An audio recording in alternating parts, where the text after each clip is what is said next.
Haunted अलमीरा। आदित्य जो 30 साल का था, पेशे से एक इंटीरियर डिज़ाइनर था और कुछ ही वीक्स पहले जॉब के कारण मुंबई शिफ्ट हुआ था। अपनी नई जॉब की पहली सैलरी मिलने के बाद उसने अपने घर को सजाने का सोचा। उसे एंटिक का बहुत शौक था, पर उसका बजट ज़्यादा नहीं था, तो उसने सोचा कि वो अभी के लिए एक अच्छी सी एंटिक अलमारी से काम चलाएगा। उसे एक बहुत ही ख़ास सी एंटिक शॉप के बारे में इंटरनेट से पता चला था। उस शॉप पर पहुंचने के बाद आदित्य ने देखा कि वो दुकान बहुत छोटी सी थी, पर दुकान के दरवाजे के पर एक अलमारी पड़ी थी जो बेहद ही पुरानी और खूबसूरत थी। उसके दो बड़े बड़े दरवाजे थे और वो तीन चार अलग अलग लकड़ियों से बनाई हुई थी। जब उसने दुकानदार से बात की तो दुकानदार ने उसे कहा कि ये अलमीरा बेचने के लिए नहीं है, पर आदित्य ने बहुत ज़िद की तो वो दुकानदार मान गया और उसने आधे पैसों में वो अलमारी बेच दी। यहाँ तक कि बिना पैसे लिए उसके घर के अंदर तक उस अलमारी को डिलीवर भी करवा दिया। आदित्य बहुत खुश था क्योंकि वो अलमीरा उसकी उम्मीदों से भी ज़्यादा सुंदर थी, पर उसे ये नहीं मालूम था कि उस दिन से उसकी ज़िंदगी हमेशा के लिए बदलने वाली थी। उस रात जब आदित्य सो रहा था तो उसकी नींद किसी के बेडरूम के दरवाजे को खटखटाने की आवाज़ से खुली। आदित्य ने दरवाज़ा खोला तो वहाँ कोई नहीं था। उसे लगा कि शायद ये उसका वहम होगा। वो दरवाज़ा बंद करके वापस अंदर जाने लगा तो फिर से उससे दरवाजे की खटखटाहट की आवाज़ आई। आदित्य तेज़ी से दरवाजे के पास गया, पर वहाँ अभी भी कोई नहीं था। आदित्य कुछ देर तक दरवाजे के पास ही खड़ा रहा, पर उसे बहुत नींद आ रही थी, इसलिए वो सोने चला गया।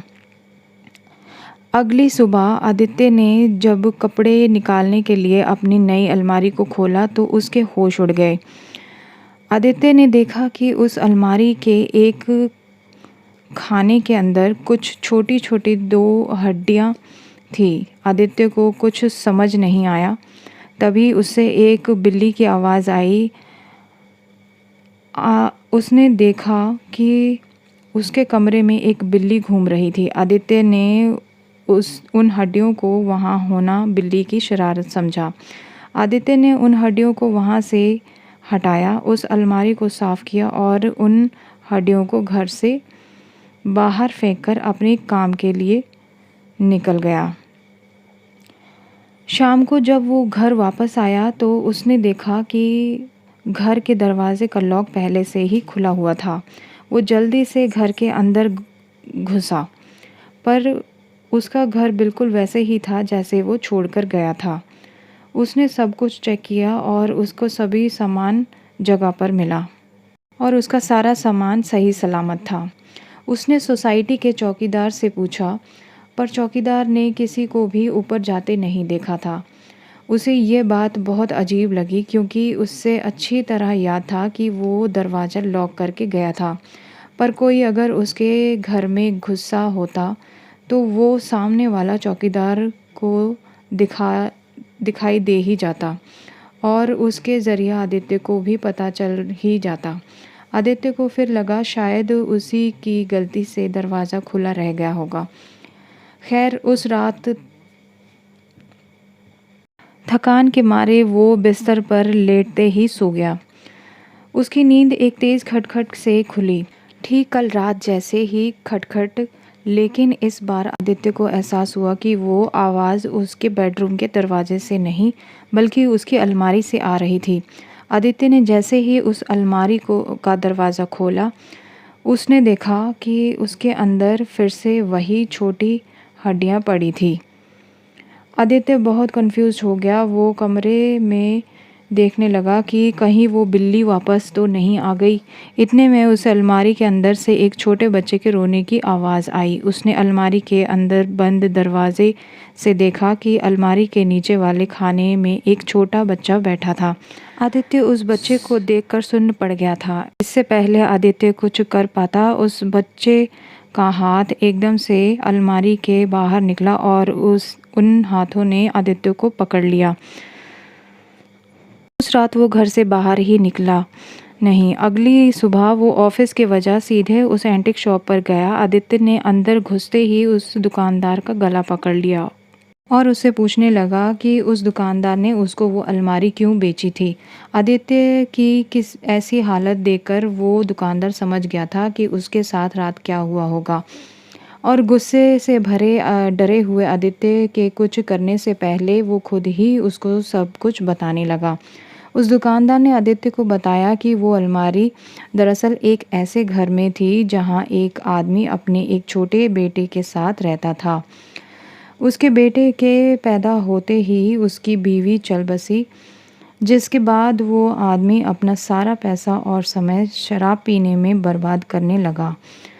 शराब पीने के बाद वो आदमी अपने सारा गुस्सा अपने बेटे पर निकालता, उससे अलमारी में बंद कर देता था, क्योंकि वो मानता था कि उसका बेटा ही उसकी बीवी की मौत की वजह है। फिर एक दिन ज़्यादा शराब पीने के कारण वो अपने बेटे को अलमीरा में ही बंद करके रात भर के लिए भूल गया और अगली सुबह उसने अलमीरा का दरवाज़ा खोला तो उसने देखा कि उसके बेटे का दम घुटने के कारण मौत हो गई है। कुछ दिन बाद उस आदमी की भी लाश उसी घर से मिली। पुलिस ने उसकी मौत को सुसाइड कहकर केस क्लोज कर दिया और सरकारी ऑक्शन में घर का सारा सामान नीलाम कर दिया। उस एंटीक शॉप के दुकानदार ने वो अलमीरा उसी ऑक्शन से नीलामी में ख़रीदी थी, जिसके बाद उसकी ज़िंदगी नरक बन गई थी। उसने बताया वो अलमीरा उस छोटे लड़के के भूत से श्रापित है। उस छोटे लड़के ने उस दुकानदार को भी बहुत तंग किया था। उसने वो अलमीरा तोड़ने की कोशिश भी की, लेकिन उसके बाद भी उस अलमीरा पर कोई असर नहीं हुआ। दुकानदार ने कहा वो उस अलमीरा को आदित्य को बेचना नहीं चाहता था और इसलिए उस दिन उसने आदित्य को मना भी किया था। पर आदित्य जब अलमारी खरीदने की ज़िद की तो उसने उसको अलमीरा दे दी, आदित्य को बेच दी। आदित्य ने ये सब सुनकर उसी दिन उस अलमीरा को घर से बाहर निकाल दिया। लेकिन उस रात जब वो आराम से सो रहा था तो उसकी नींद फिर से उसी खटखट की आवाज़ से खुली। आदित्य ने आंखें खोली और उसके ठीक सामने उसके कमरे में वही अलमीरा थी और अब वो बहुत डर चुका था।